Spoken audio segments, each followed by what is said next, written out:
கர்த்தரே, இந்த மகளின் துயரை நீ துடைக்க வேண்டும் அப்பா.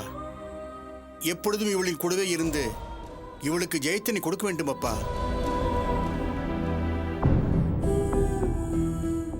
அபி, அடுத்து என்ன செய்யலான் இருக்க?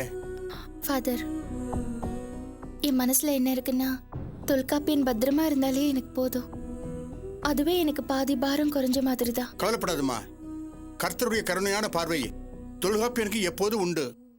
ஆமா ஆண்டி, நான் உங்களுக்காகவும் தொல்காப்பியன் அங்கிளுக்காகவும் கடவுள்கிட்ட வேண்டிக்கிறேன்.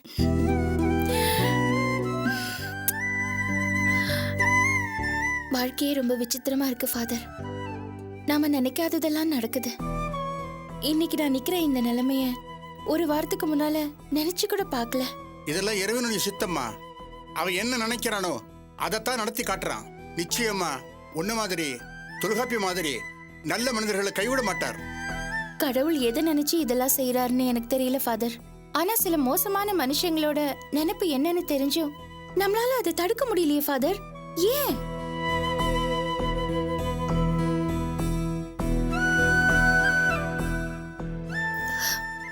ஃபாதர், நீங்க எனக்கு ஒரு உதவி பண்ணணும். நான் நாளைக்கு செங்கல்பட் கோர்ட்ல சரண்டர் ஆகி முன்ஜாமீன் வாங்கணும். அது வரைக்கும் நான் போலீஸ் ஆதி அவனோட ஆட்களோட கண்ணில் படாம இருக்கணும். அது மட்டும் இல்லாம நாளைக்கு நான் போலீஸ் செக் போஸ்ட் எல்லாம் மீறி செங்கல்பட் கோர்ட்டுக்கு போகணும். அதுக்கு உங்க உதவி எனக்கு தேவைப்படுது. கவலைப்படாதுமா, என்னால முடிஞ்ச அத்தனை உதவிகளையும் செய்யறேன். கர்த்தர் சித்தம் இதுதான்னா நான் தாராளமா செய்யறேன். நீ இங்கேயே தங்கிக்கலாம். ரொம்ப நன்றி ஃபாதர். உனக்கு என்னென்ன தேவையோ அது எல்லாமே இங்க கிடைக்கும். செல்வி உன் கூடவே இருக்கா, நான் பக்கத்துல தான் இருக்கேன். வெளியாட்கள் யாரும் இங்க வர முடியாது. செல்வி, ஆண்டி கூடவே இருக்கணும். இவங்க தங்கி இருக்கிற விஷயம் வேற யாருக்கு தெரியக்கூடாது, புரியுதா? சரி ஃபாதர். சாப்பிட்டியம்மா? இல்ல ஃபாதர். நான் ஏற்பாடு பண்றேம்மா. வேண்டாம் ஃபாதர், பெருசா ஒன்றும் பசி இல்ல. முடிஞ்சா பிரெட் வாங்கி கொடுங்க, அது போதும். சரிம்மா. செல்வி, நான் உனக்கு காசு தரேன். ஆண்டிக்கு பிரெட் வாங்கிட்டு வாமா. யாருக்குன்னு கேட்டா எதுவும் சொல்லக்கூடாது, புரியுதா? சரி ஃபாதர். நீ ரெஸ்ட் எடுமா. வா. சரி ஃபாதர்.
அபி, ஃபாதர்,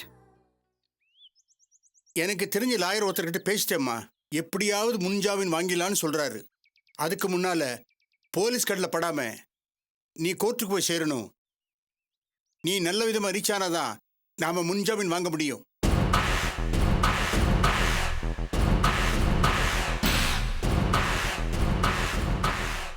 அம்மா, நீ எதுக்கு பயப்பட வேண்டாம். நீ இங்க இருக்கிற விஷயம் யாருக்கும் தெரியாது. ஒரு பிரச்சனையும் வராது. நான் அதுக்கு யோசிக்கல ஃபாதர். போலீஸ் கண்ணில் படாம நாளைக்கு நான் செங்கல்பட்டு கோர்ட்டுக்கு எப்படி போறது? அதுக்கு நான் ஒரு ஏற்பாடு பண்றேன். அதுக்கு ஒரு திட்டம் இருக்குமா, அது என்னன்னு அப்புறம் சொல்றேன். ஒரு பிரச்சனையும் வராது. சரி, நீ சாப்பிட்டியா? சாப்பாடெல்லாம் வேண்டாம், எனக்கு பசிக்கல. சாப்பாடு எடுத்து வச்சிருக்க, வா சாப்பிடலாம். இல்ல, பிரெட் இருக்கு, அப்படி பசிச்சா நான் அதை சாப்பிட்டுக்கிறேன். எப்போதும் பிரெட் சாப்பிட்டுக்கிட்டு இருக்க முடியுமா? சாப்பாடு சாப்பிடணும் இல்லையா? அது என்னன்னா, எனக்கு கொஞ்சம் தலைவலியா இருக்கு, அதான் பசி இல்ல. தலைவலியா? இருமா, நான் போய் டேப்லெட் வாங்கிட்டு வந்துடுறேன். வேணாம் ஃபாதர், பரவாயில்ல. அடே, சும்மா இருமா. ஃபாதர், நான் வாங்கிட்டு வரேன். பத்திரமா போய் வாங்கிட்டு வந்துருவியா? இந்தா போ.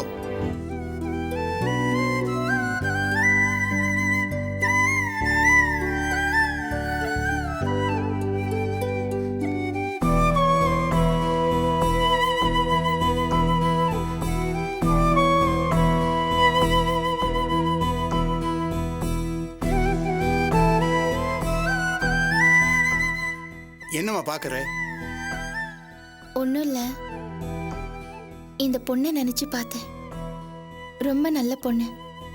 ஆனா பாவம், சின்ன வயசுலயே அப்பா அம்மா 2 பேரையும் எழுந்துட்டா.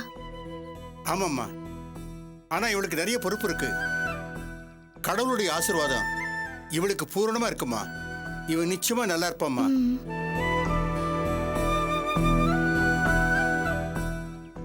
சரிம்மா, எனக்கு மாஸ்க்கு நேரமாச்சு, நான் கிளம்புறேன். டேப்லெட் வாங்கி கொடுத்துட்டு செல்வி உங்க கூடவே இருக்கட்டுமா? நான் அப்புறம் வந்து பார்க்குறேன்.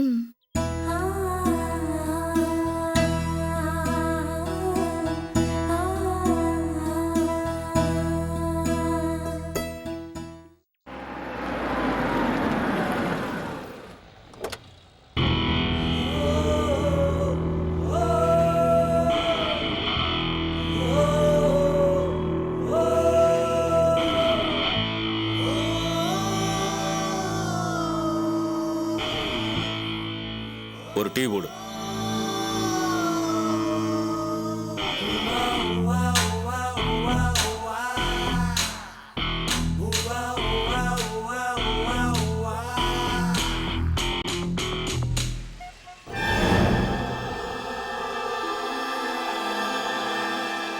சாந்தியோட பொண்ணு இல்ல?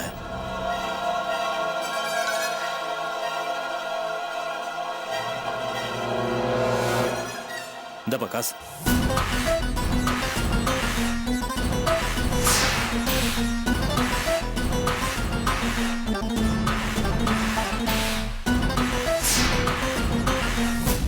அங்கிள், ஒரு தலைவலி மாத்திரை கொடுங்களேன்.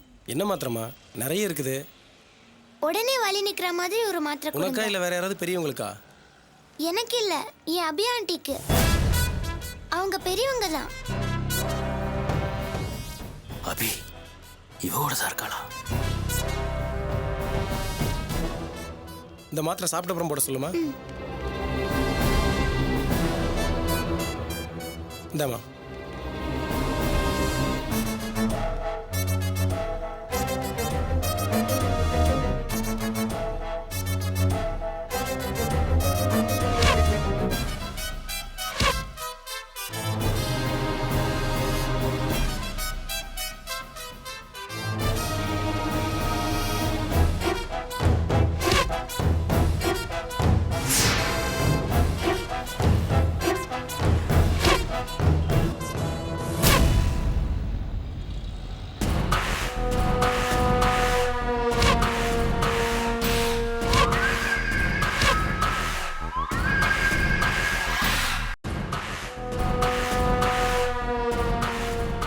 ஹலோ சார், யார் நீங்க? யாரை பார்க்கணும்? மிஸ்டர் சுப்பிரமணியம். சார், இது பாதிரியார்கள் தங்கக்கூடிய ஹோமு. நீங்க சொல்றது மாதிரி சுப்பிரமணியன் யாருங்க கிடையாது. இது கொட்டிவாக்கம் தானே? இல்ல சார், இது பாலவாக்கம். ஓ சாரி, தப்பா வந்துட்டேன். ஆ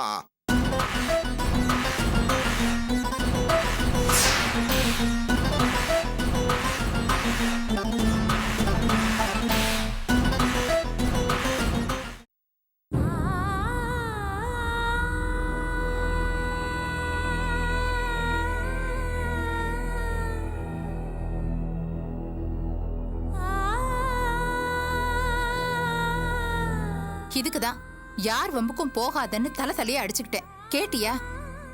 படுபாவி, உன்னை இப்ப இந்த நிலைமைக்கு கொண்டு வந்து விட்டுட்டான் பாரு. அம்மா விடுமா. அந்த ஆதியை பத்தி தான் உனக்கு தெரியும்ல. எதுக்கு வேணா அவங்ககிட்ட போய் சண்டை போடணும்? உன் பேச்சை கேட்டு அவன் திருந்த போறான். ஸ்டேஷன்ல வச்சு உன்னை அடிச்சதுதான் மிச்சம். ஐயா, நீங்கள் பேசுவது சரியல்ல.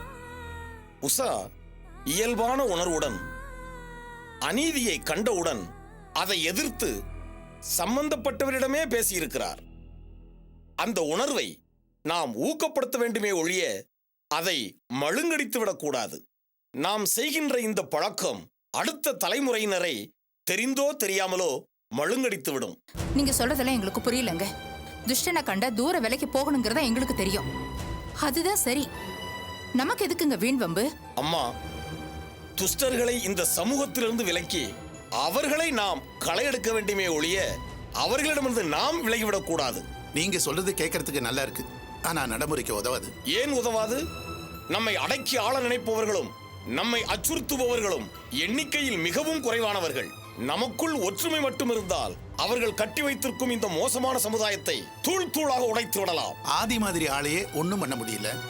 நீங்க என்னடான்னா சமுதாயத்தை மாத்திடலான்னு பேசுறீங்க. வெறும் பேச்சோடு இருந்தால் யாரையும் மாற்ற முடியாது என்பது உண்மைதான். அதற்காகத்தான் செயலில் இறங்கும் உஷா போன்றவர்களை நாம் தடுக்க கூடாது என்கிறேன். அப்போ இப்படியே விட்டுற சொல்றீங்களா? இவ பாட்டுக்கு அவங்கிட்ட போய் சண்டை போட்டுக்கிட்டே இருப்பா. அவனும் பதிலுக்கு போலீஸ் ஸ்டேஷன்ல வச்சு இவளை நல்லா கவனிச்சு அனுப்புவான். அம்மா, உங்களின் நிலை எனக்கு புரிகிறது. காரணம், நாம் அடுத்த தலைமுறை இளைஞர்களை எப்படி வழிநடத்த வேண்டும் என்று கற்றுக்கொள்ளவே இல்லை. அது நம் தவறும் அல்ல. காரணம், நம்முடைய மூதாதையர்கள் நாம் இளைஞர்களாக இருந்தபோது நம்மை அப்படி வழிநடத்துகின்ற பொறுப்பை உணரவில்லை. எந்த விஷயத்திற்கும் பொறுமையாக இரு, பொறுமையை மிஞ்சிய எல்லையே இல்லை, எதற்கும் கோபப்படாதே என்று அவர்களை தட்டி குட்டி அவர்களை அப்படி சுட்டிக்காட்டியே வளர்த்து விட்டோம். அது தவறு. கோபப்பட வேண்டிய நேரத்தில் கோபப்படு என்று சொல்லி வளர்த்திருக்க வேண்டும். இது ஒரு தலைமுறை தவறு. இளைஞர்களாக இருக்கும் போது இளைஞர்களுக்கே உரிய கோபம் வர வேண்டும். அந்த கோபத்தை எப்படி வெளிப்படுத்துவது என்றுதான் நாம் அவர்களுக்கு உணர்த்த வேண்டும். அரசியல் மீதான கோபத்தை அரசியல் வழியிலும், வன்முறை மீதான கோபத்தை ஒற்றுமை வழியிலும், தனிநபர் மீதான கோபத்தை செயல்பாட்டு மூலமாகவும் நாம் அவர்களுக்கு உணர்த்த வேண்டும். தயவு செய்து இளைஞர்களுக்கு கோபம் எழும்போது அதை தடுத்து அவர்களை கூர்மழுங்கடித்து விடாதீர்கள். அந்த கோபத்தை சரியான திசையில் திசை திருப்பி விடுங்கள். அடுத்த தலைமுறையாவது தன் மீது திணிக்கப்படும் மேலாதிக்கத்திலிருந்தும் வன்முறையிலிருந்தும் விடுபடட்டும். நீங்க பேசுறத கேட்கும்போது ரொம்ப சந்தோஷமா இருக்கு. உடம்புல இருக்கிற வலி, மனசுல இருக்கிற வலி எல்லாமே என்னை விட்டு போன மாதிரி இருக்கு. ஆதியை நான் இப்படி விட்டுட போறதில்ல. அவன் என்கிட்ட நடந்துகிட்ட விதத்துக்கு நிச்சயமா ஒரு நாள் அவன் வருத்தப்படுவான். கவலைப்படாதீர்கள், உங்களுக்கு பக்கபலமாய் நானும் இருக்கிறேன்.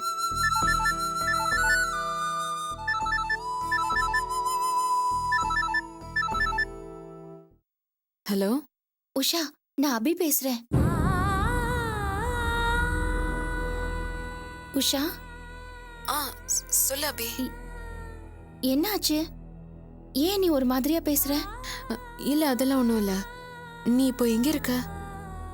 நான் பாதுகாப்பான இடத்துல தான் இருக்கேன். இப்ப நான் சொல்லப்போற விஷயத்த நீ தோழர்கிட்ட பாஸ் பண்ண முடியுமா? விஸ்வநாதன் சாரும் தோழரும் இப்போ இங்கதான் இருக்காங்க. உஷா, என்கிட்ட கொடுமா, நான் பேசுறேன். அபி ஒரு நிமிஷம், விஸ்வநாதன் சார் பேசுறாரு. அபி, எப்படிமா இருக்க? நான் நல்லா இருக்கேன் சார். நல்ல வேளை சார், நீங்க சரியான நேரத்துல என்ன ஆபீஸ்ல இருந்து அனுப்பலைன்னா பெரிய பிரச்சனையா இருக்கும். அபி, நீ ரொம்ப ஜாக்கிரதையா இருமா. போலீஸ் ரொம்ப தீவிரமா தேடுறாங்கம்மா. உஷாவை அரெஸ்ட் பண்ணிட்டு இப்பதான் ரிலீஸ் பண்ணாங்க. வாட்? சார், எதுக்கு அவகிட்ட போய்? சார், உஷாவை ஏன் சார் அரெஸ்ட் பண்ணாங்க? எல்லாத்துக்கும் காரணம் அந்த ஆதிதாம்மா. அவங்கிட்ட நேர போய் உஷா சண்டை போட்டிருக்கா. அதை மனசுல வச்சுட்டு உஷாவை விசாரணைன்ற பேர்ல ஸ்டேஷன்ல வச்சு ரொம்ப டார்ச்சர் பண்ணிட்டாங்கம்மா. இதுக்கெல்லாம் அந்த ஆதி கூடிய சீக்கிரம் பதில் சொல்லித்தான் ஆகணும். தோழர்கிட்ட போனை கொடுங்க சார், நான் அவர்கிட்ட கொஞ்சம் பேசணும். தரேம்மா. தோழர் அபி பேசுறாங்க. சொல்லுங்கள் அபி. தோழர், நான் நாளை காலையில செங்கல்பட்டு கோர்ட்ல ஆஜராக போறேன். முன்ஜாமீன் வாங்கி வெளியில வர போறேன். அதுக்கான எல்லா ஏற்பாடும் நடந்துட்டு இருக்கு. நன்று. அபி, இந்த விஷயத்தில் நான் ஏதேனும் உதவி செய்ய வேண்டுமா? வேண்டாம், இந்த வேலையை நான் பாத்துக்கிறேன்.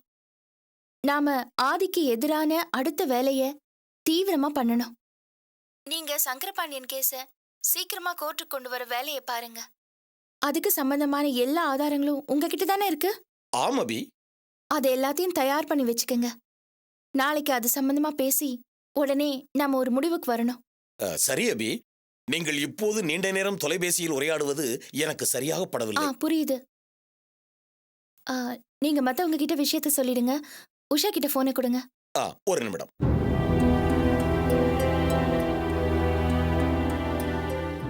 சொல்ல அபி. உஷா, நீ கவலைப்படாத, நான் வந்துருவேன்.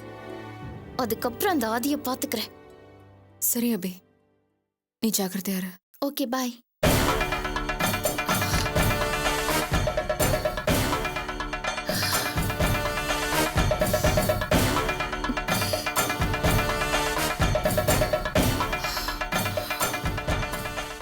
ஆதி